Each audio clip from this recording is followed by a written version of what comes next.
Okay, Rivka Bendetska, you here? No, she's not here. Sarah Bentos is here? She's here? Yes.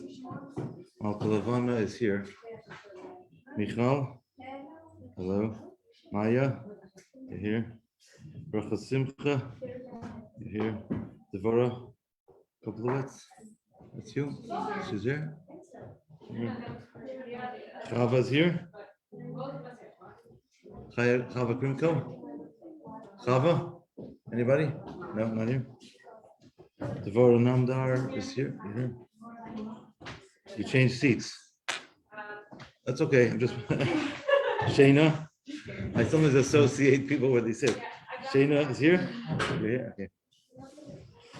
And Rivka, Shira, and Rachel. They're both here. My sisters. And then Sharonel.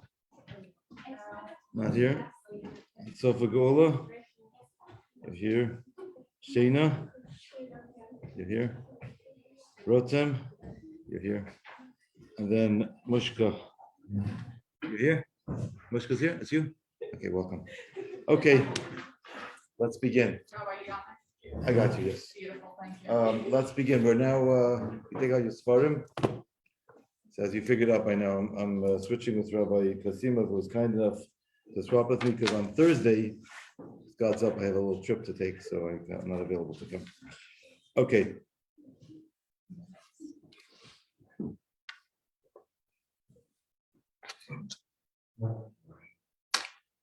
Okay, so it's we're getting close to Pesach, and I like to tell stories. Oh, someone's on Zoom. I didn't even write you down. Shayna, I don't know if I have you. Okay, that's good enough, I guess. So getting close to Pesach, I'll tell you a story. So far, two stories. Start with a story. There was a tzaddik. His name was Reb Naftali Mirakshitzer. I think he was, if I'm not mistaken, I think he was related to the Baal Shem Tov, I want to say. Forgot already. He was related to one of the early tzaddikim. Anyway, so he was giving a drasha, giving a speech in front of the shul, Shabbos HaGadol, the Shabbos before Pesach, and he was trying to arouse the congregation, the shul, to give tzedakah for Moyes Chitim, to help people that needed help making yantiv. So he says like this. He says, it says in the Rambam that we have to, comes Yantiv, to celebrate Pesach, we have to eat matzah.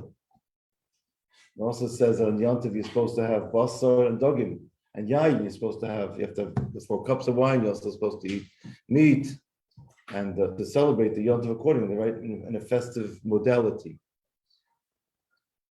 And he says, another place in Rambam it says that you're not allowed to steal. So what's a poor person going to do? They have to make yontiv, they have to get all these things and they cost money, they can't afford them. The only way they can get them is they're going to have to steal. He says, what do you do? So he says you have to take out the Lecha Mishnah and give Kesef Mishnah. The Lecha Mishnah and the Kesef Mishnah are the commentaries on the Rambam. And he says, then you can be pressured to steal. Then you could answer the question. It was poetic, a play on words. In other words, by giving tzedakah, by helping people, they can make yontiv. I'll tell you one more story about matzah. My favorite story. You have to listen carefully to chap it though. The Yidden.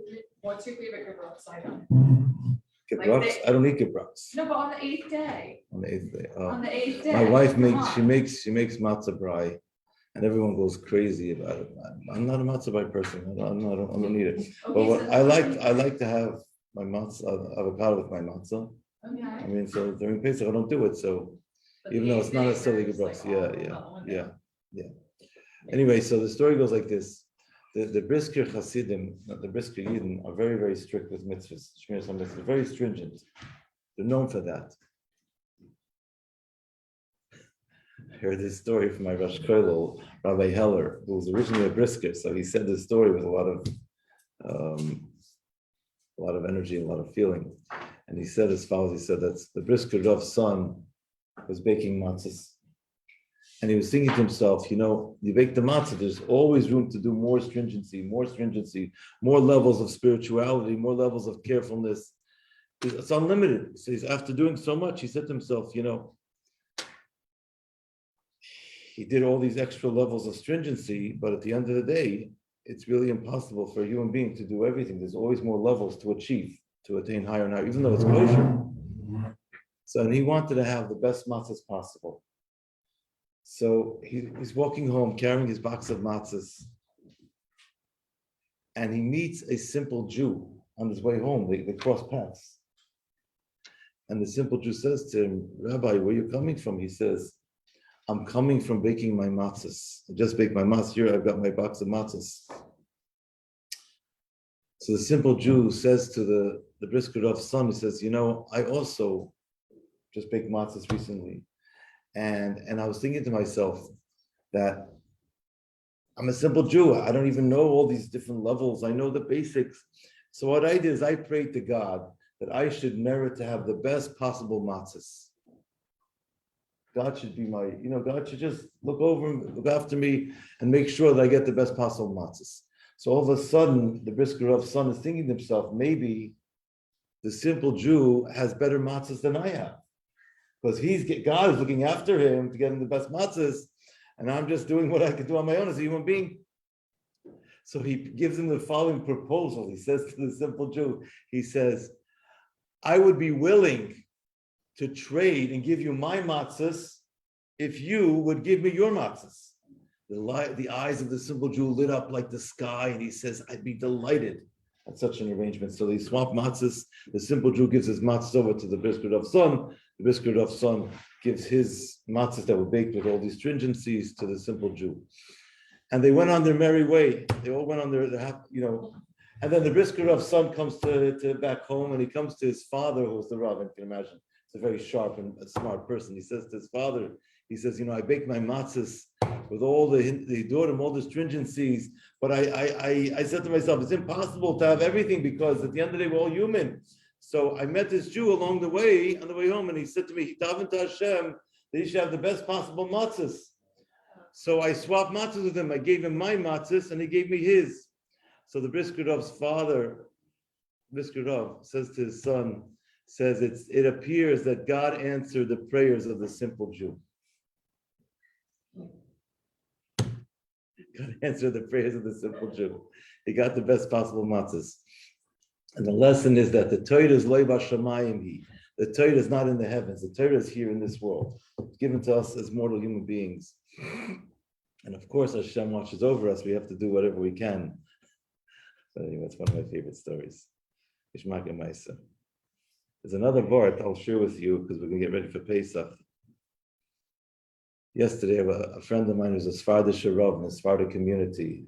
The community there is, there's a lot of people that they're being Mekarev still. So I told him this story. He says, my community is not ready for this story. But anyway, the Rebbe said to a woman at Pesach, a Lubavitcher lady, he said to her, that dust is not chametz, and your children are not the korban Pesach. So this is something we have to keep in mind.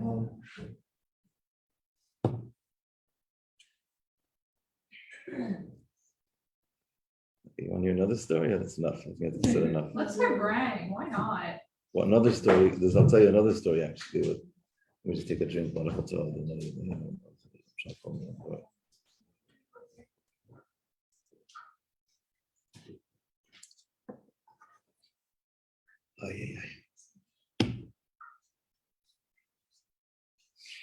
No, I think we should learn a little bit. Let's open up the page. Kuf Tes Vav, 115.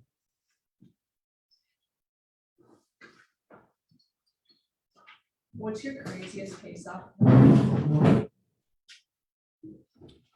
Craziest Pesach story? Yeah. Okay, one more story. My brother was a Chabad rabbi, a shliach in Pasadena, California. I don't know if any of you have met him. He spoke at Mochel Mihadas a couple of years ago. Usually they draft him whenever he's in town. He's very funny. He's a stand-up comedy. Totally. He's a big troublemaker. I mean, in a good way, but he's always making what we call in Yiddish differai, like, mischief, into mischief.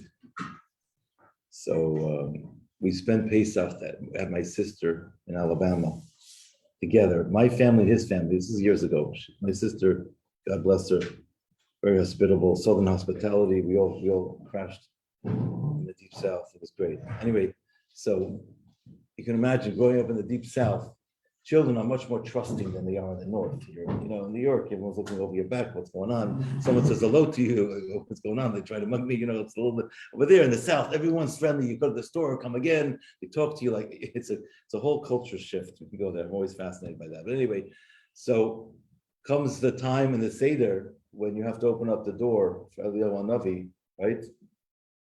The candles and all that. Shvei Hamaskal. So my brother slipped out the back door, took a white sheet, and he arranged for my nephew. He prearranged that my nephew should be the one to open the door. So he's standing there with the white sheet over his head. He's going like this. So then the kid opens the door, he goes, "Ma, Elio's really here. He's really here." It's a very mischievous guy, brother, very, very full of mischief. But Baruch Hashem, it's all good. Anyway, Baruch Hashem. Yeah. I hope to hold pranks like that on my future kids. It's healthy, it's good, it's all very healthy. I agree.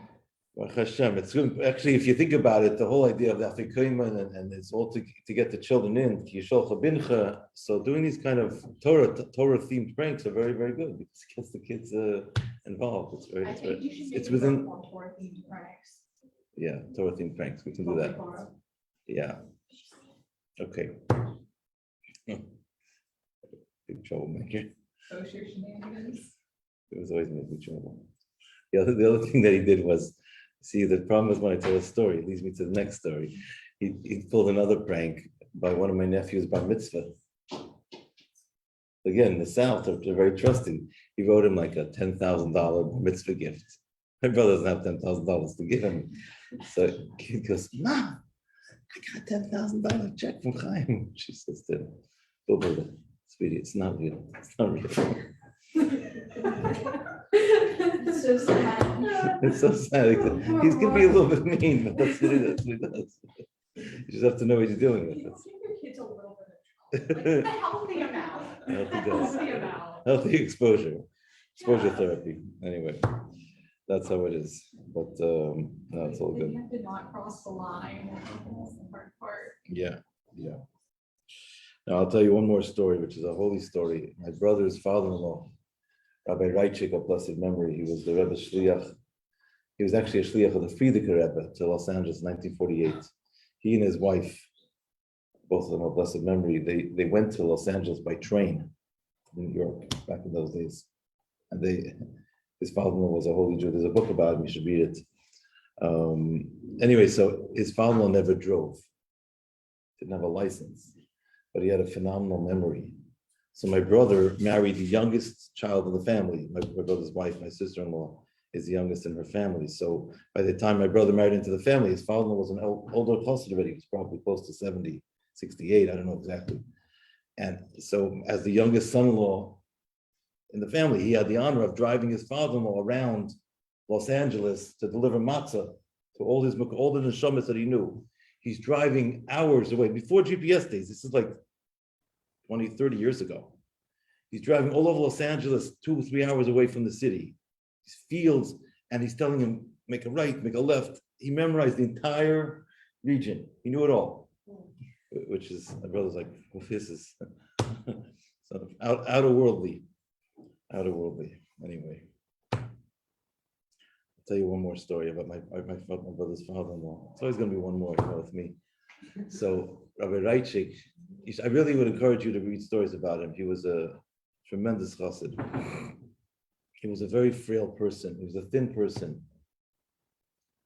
The Rebbe wrote him letters. If you look in the letters in the years of the Rebbe in like 1950s, I believe, like 54, telling him he has to eat.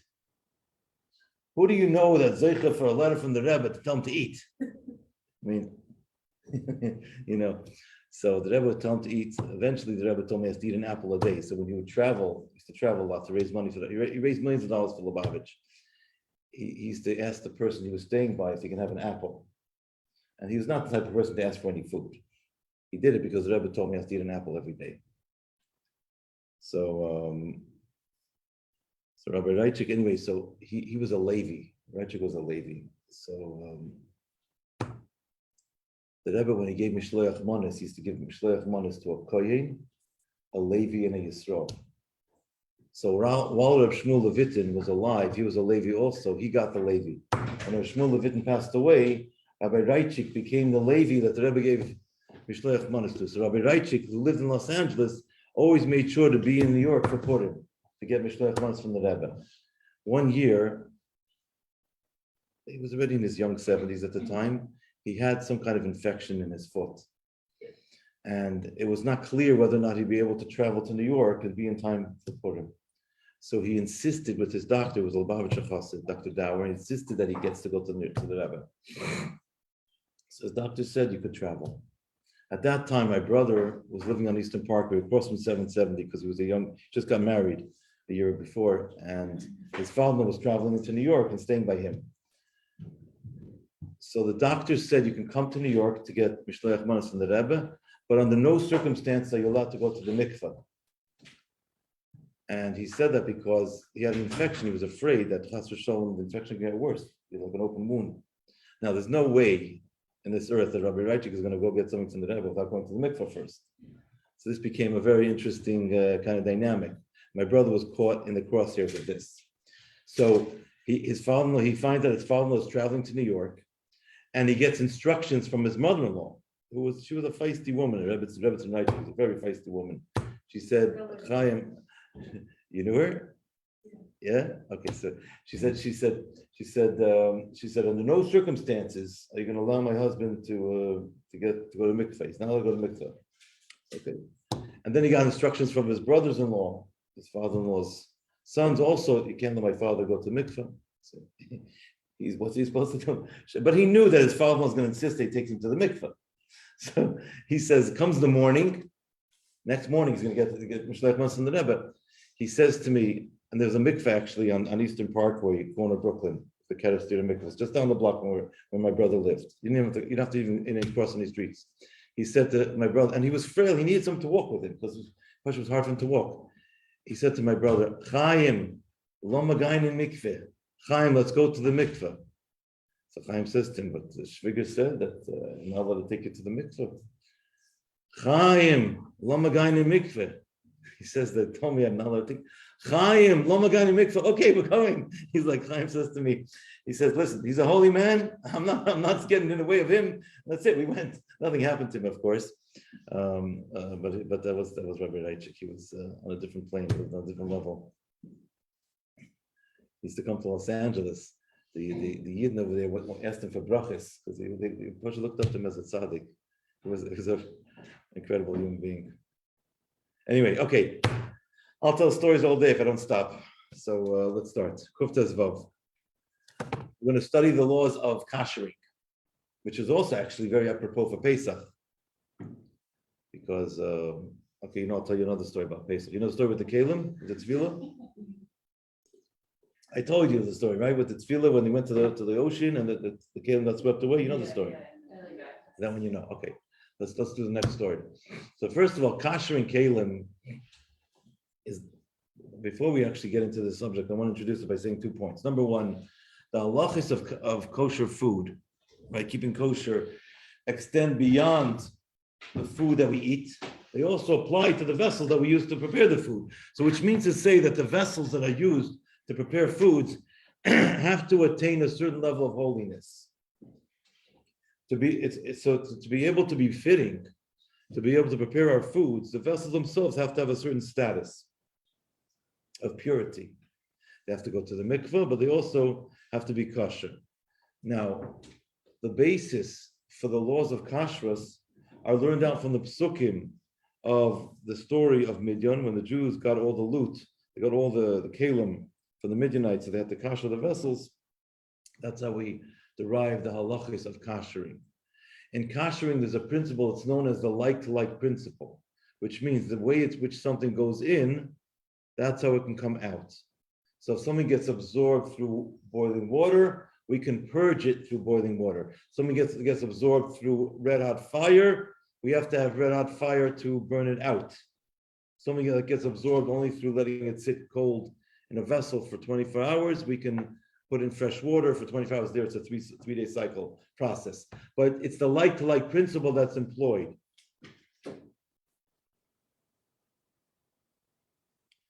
Another word I want to share with you is that koshering is very similar to the idea of tshuva, because repentance means the idea of tshuva is to return to our natural state. So when we kosher something, we're returning the vessel to its state prior to getting defiled, so to speak. We're purifying it.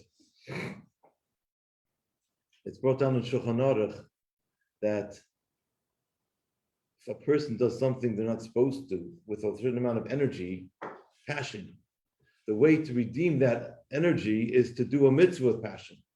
So it's a like principle. You're taking that same energy now and investing it in Kedusha, and that's how you redeem the sparks, so to speak, of something that was put in the wrong place. That's just a general perspective on koshering. Now, with regards to koshering also, I want to share with you some details, just to bring it down into Ma'aseh B'Poel, into the physical world, into actuality. To kosherize something, the first thing that has to come into place, the prerequisite is that it has to be clean. You cannot kosherize something that's dirty. If you're using fire, if there's this little stain, you can burn out the stain until it becomes total poof, it's totally destroyed, that's okay. But ordinarily, if you're kosherizing with water, you have to make sure you're dealing with a clean slate to start with, because if there's dirt, there's actual food residue, then all you're doing is you're going to make that food get reabsorbed into the vessel. You're not accomplishing anything constructive. So the first thing is you have to make sure the vessel is clean and it's cleanable. Some vessels you can't even clean.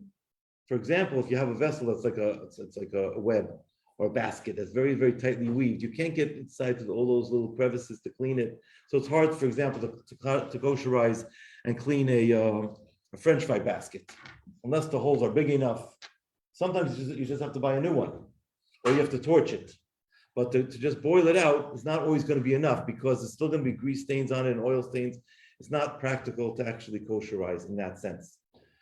Another example of a vessel that's hard to kosherize would be a vessel that has two parts to it. So if I have, for example, a metal blade and I have a wooden handle, okay, so there's a possibility for food to get stuck in between that joint where the metal blade and the handle join each other.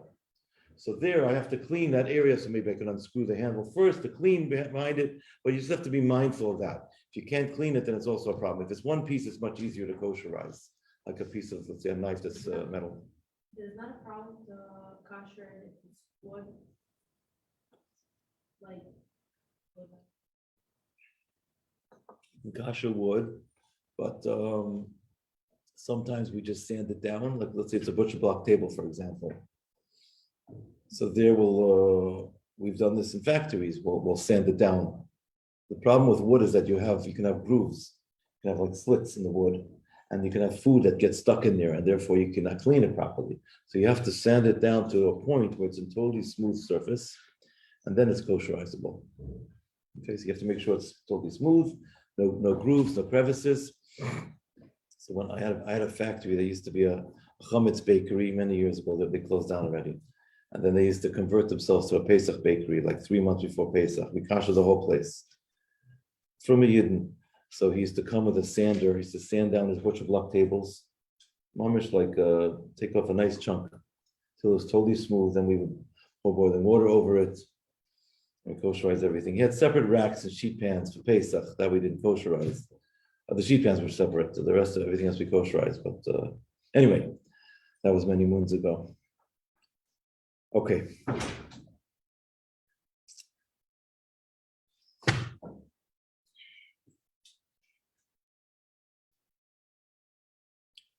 Let's look inside.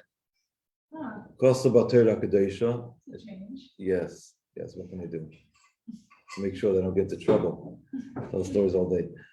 By Yemer Lazar Akoyin, actually have another story. This parenthetically, my boys tap me out of all my stories. They drain the well. So now when I tell them a story that they know already, they tell me the rest of the story. Like they don't let me finish it. So I have to prepare a new story. So there's actually a podcast from Rabbi Silverstein in Ithaca. I think he's a shliach in Ithaca. It's called Hasidic Children's Stories from Klimovich.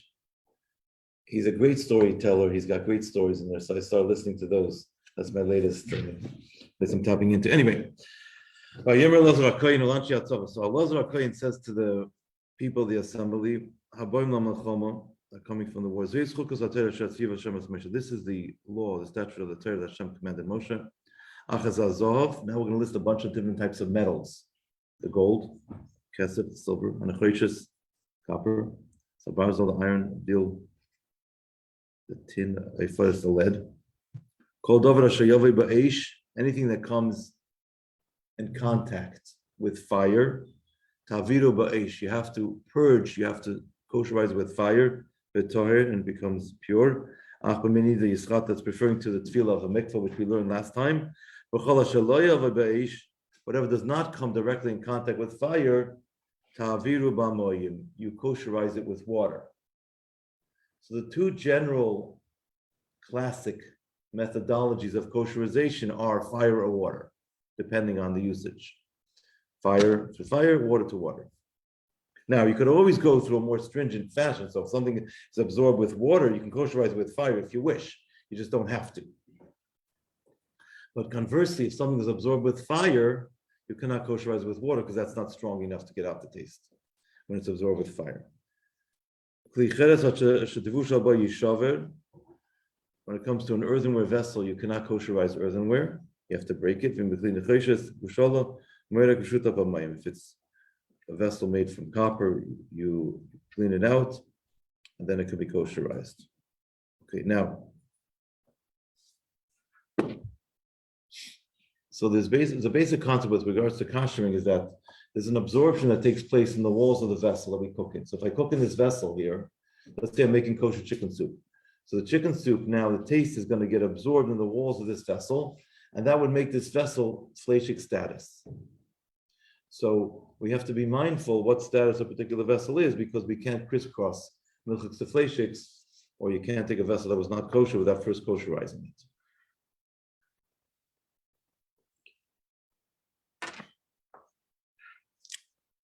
Halacha Aleph. It's explained in the 7th parak.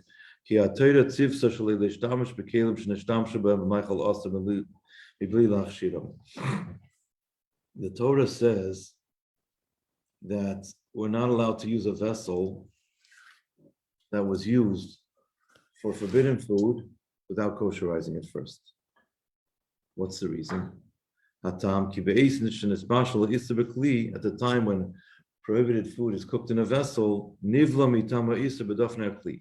if I cook, let's say, non-kosher chicken soup in this vessel, that taste gets absorbed in the vessel. Basically, if I'm now going to use the same vessel, cook a kosher food in it, then yifloit, the taste from the walls are going to go into this kosher food and make it not kosher. It's going to go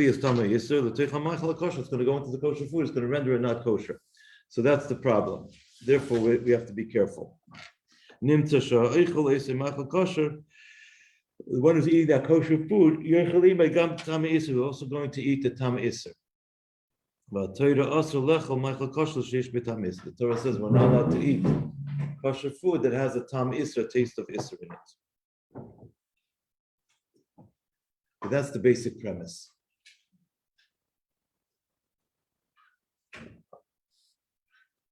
Now, the Torah says, just keep it in mind, keep it in context, keep it fresh in our minds like a banner. The Torah says like a one-liner, and the Chachamim, their job is to explain it, to dissect it, to take it out and break it up into pieces and to really bring it down. The Torah says, whatever gets absorbed with fire, you kosherize with fire. Whatever does not get absorbed with fire, you have to kosherize with water. So now the Chacham come along and say, that something that gets used with fire, we can kosherize with fire. For example, a barbecue grill. You don't kosherize a barbecue grill, the grate, with boiling water, because it's actual fire there. It needs actual fire. And you can use kosherize something with water if it doesn't get directly absorbed with fire. So for example, if I have a metal pot that was used to cook non-kosher chicken soup, so this pot was absorbed with liquid, even though the fire is what made it absorb, but the actual absorption was the liquid absorption. Following me? So to purge that absorption, I need to take water to boil it out.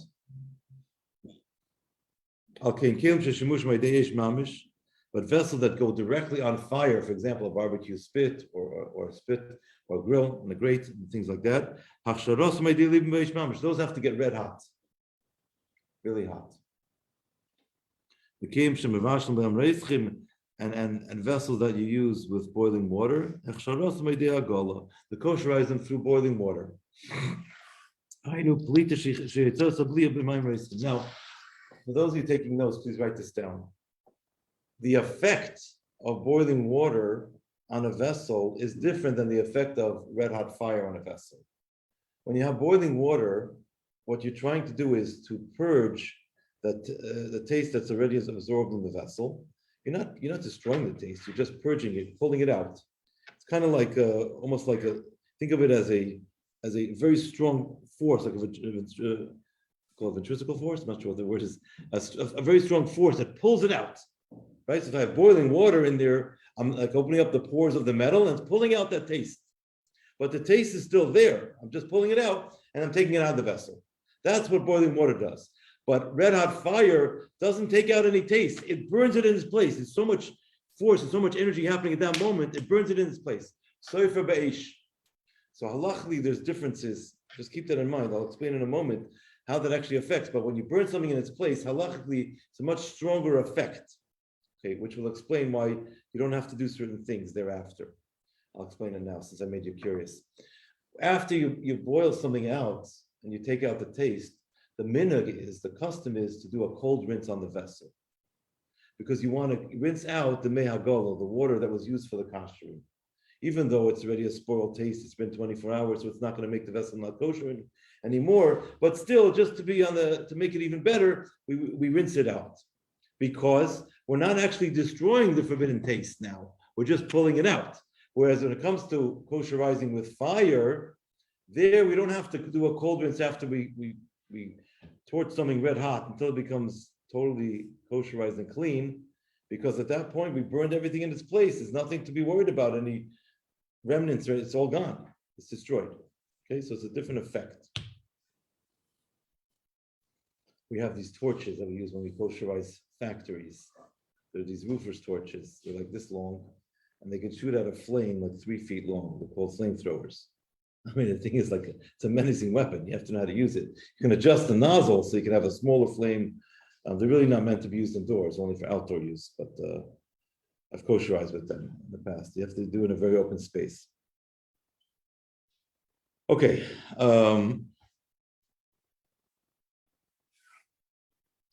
Now we're on the bottom of Halacha Beis. Kelim shenesru aidei shenishtamshu b'hem l'machal tzayin. Now we turn to page Kufta Zayin. Vessels that became usher because they were used for cold things. So let's say, for example, I have a cup. It was never used for any hot things, and it didn't have anything sitting in there for 24 hours. Then the way I kosherize that cup is just by cleaning it. It never became not kosher in terms of absorption inside the vessel, the walls, the vessel, right? It's just that I'm worried about anything on the surface. I have to clean it. So really, in effect, every time we're washing our dishes, we're kosherizing them. It happens to be that's kosher to kosher, so there's no issue, but that's also called a form of kosherizing. If I have a vessel, let's say there's a cup here, and it was never used. I know it was in the hands of someone who didn't keep kosher. I know they never used it for anything hot, and they never let anything sit in there for more than a few hours. It didn't sit for 24 hours. Then the way to kosherize that vessel is just to clean it. No heat is needed. Does it apply also to let's say knives? Like, Not necessarily. Good question. I'll explain about knives in a moment. No, because knives have a separate din. Because knives, they penetrate something. When you're cutting into it, there's a certain amount of penetration and force. So there's a halacha with knives that you can actually absorb something. Well, let me just explain this. There's a lot of details here, but first let me explain that there's a concept known as duchka de sakina. We learned this many months ago, that if you have a knife that was, let's say, a fleischiger knife, even if it was clean on the surface, the blade was totally clean, but I cut an onion with it, now the pressure the knife is inflicting on the onion, together with the fact that it's a sharp food, will extract the taste of the knife that's inside the knife. So it'll cause an absorption. If I have a spoon just scooping up ice cream, it's not causing any absorption. It's just giving me the opportunity to eat ice cream. So it's different. Okay, halacha gimel. Klal ze masulon chazal. The following klal the chazal gave us. Kibei lekach polte. The way in which something gets absorbed, that's how it gets purged. B'ofen shakli poile belesa iser. The way in which a vessel absorbs the iser, b'ofen ze poile iser gamkein. That's how the actual iser gets purged. So it's a like principle. And actually, this principle works in many areas of life. We just said, when it comes to our service to Hashem, it applies also there. And I would also say, if I may take a stretch now, that it also applies to the world of chinuch, of education. If we have, let's say a child acts out, it means that they're in pain, they're hurting. So if they act out a certain way, in a strong way, we have to get to the bottom of what's bothering them. We have to give them that much more love in the opposite direction to get it out. So that's how we really connect with whatever we're trying to resolve. Okay.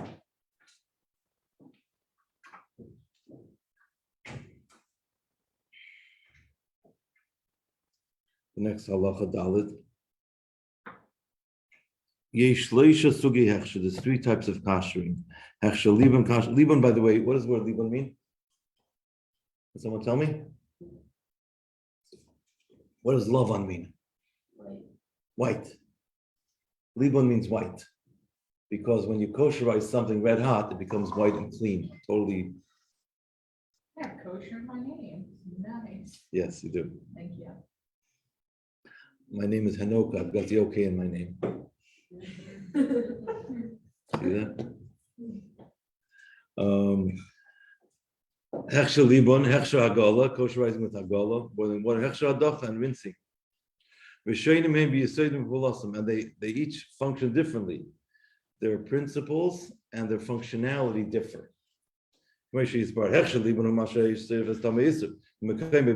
just said, kosherizing with fire, you're burning the actual prohibition in its place. The liba does not take out the absorption, it burns it in its place. Kosherizing with kosherizing with boiling water means that the taste is going to come out once again, and I'm going to remove it from the vessel. So it's not burning it in its place. And adacha, rinsing is just cleaning something, through scrubbing and cleaning down a vessel. Is a way of cleaning the vessel from any type of remnants that are stuck to it. If you didn't use the vessel with hot, because you didn't use the vessel with any hot, you're just worried about whatever's on the surface. So it's a surface cleaning, kind of regular cleaning. Therefore, you scrub it to take any issue that's attached to it, then you rinse it in water. Reminds me of a joke. Not such a good joke, but my mother, of blessed memory, she could tell who washed the dishes by looking how clean they were. She could say that this one, it was so. Takes us. I think a man has to work hard to get to the level of cleanliness that a woman is used to and wants. The man is like, you wash it. It's a little bit more casual kind of an effect. But she was able to tell. Anyway, okay. Then klicheres. Now, what's with the klicheres? Is an earthenware vessel. We can't kosherize it. We're now on page Kufyud Zayin 117. There's a type of material we can't kosherize, so then we have to replace those vessels. It's an earthenware vessel. It says that an earthenware vessel that you cooked non-kosher with, you have to destroy. You cannot kosherize it. If it had kodesh in it, so if the time of eating the kodesh already passed, therefore it's forbidden to eat, then tzarich lishav has to be broken. Obviously, if the Torah gave us a path to be able to kosherize such a vessel, it would not have advised us to destroy it. So the fact that the Torah is saying you have to destroy it is indicative of the fact that you can't kosherize it. Therefore, the Torah is testifying on the klicheres. It never leaves the absorption of the walls forever. It's going to be there forever. That's why it's not kosherizable. Any questions on what I said so far? I just like that I get to destroy things. You do, huh? You like to destroy things? There's such a place for people like that. Like There is. There's such a thing. You enjoy it? I mean, like, I'm not gonna go out of my It's way a- to do it, but. But it's a good time. It's a good time to get out like certain energy, like Yeah. fire. Really. No, I really want a kosher kitchen. If you're not careful, you can destroy it. It's not hard. I did it. Right? Yeah. No, Yeah, when I done was it. in Florida, we set off the fire alarms because the rabbi came to do it, and then when the fire truck pulls up, I go out, I talk to the fire guy, I was like, hey, this is what we're doing, I showed him pictures, she's like, yeah, you're doing the whole kosher ceremony, just call me when it's done. Should tell you. You know, You gotta be careful though. I told you this story that my sister had me kosherize her. She had an apartment in her basement, and I wasn't careful enough. I burned the counters. I didn't burn down the house, but I scorched basically. The heat was so intense that I was done. It was so bad. I'm gonna tell you. Listen, she didn't sue me. That's the good news. But I mean, anyway, here's the thing, when you do industrial kitchens, they're mostly metal. mostly metal, right? It's true. It's So- different. Yeah, you have open space also. Exactly. That is true. Okay, After one- my father broke 2 ovens before Pesach, my mother said no more ovens. You're getting a new one. Yeah, every time we got a new one. Yeah. And then my mother said, no more, we're not baking on Pesach. Oh, no baking at all. No more baking on Pesach. Uh-huh. So I did kash in my oven last year for Pesach, and it broke. No, I did self-clean on it. Not it broke right afterwards. The Chashem didn't break before Pesach. But it's self-clean is a very strong, it's the ovens, it affects the ovens. So Baruch Hashem, this year I put a new stove in my basement, so we'll have after Pesach. But it's hard, it's not easy to kash a stove. I'm talking about the oven. The stove top is easy. Kli 8, a vessel made from wood, Kli Evan or stoneware. Torah doesn't explicitly say what it is. So the poskim say, that you can kosherize something made from wood. As I said, the wood has to be smooth. It's similar to the laws of a metal vessel. Aluminum is a new material they didn't have in times of Chazal. Its din is equal to that of Shakli Matechas and Hechsher regarding kasher. So you can kosherize it. Okay? We'll stop here. So it's the middle of the week. Have a good week. Usually we say good Shabbos. It's not 3 days, so before Shabbos we'll say have a good week. Mitzvah Shem will continue after, I guess, next week. Mitzvah Shem. Thank you.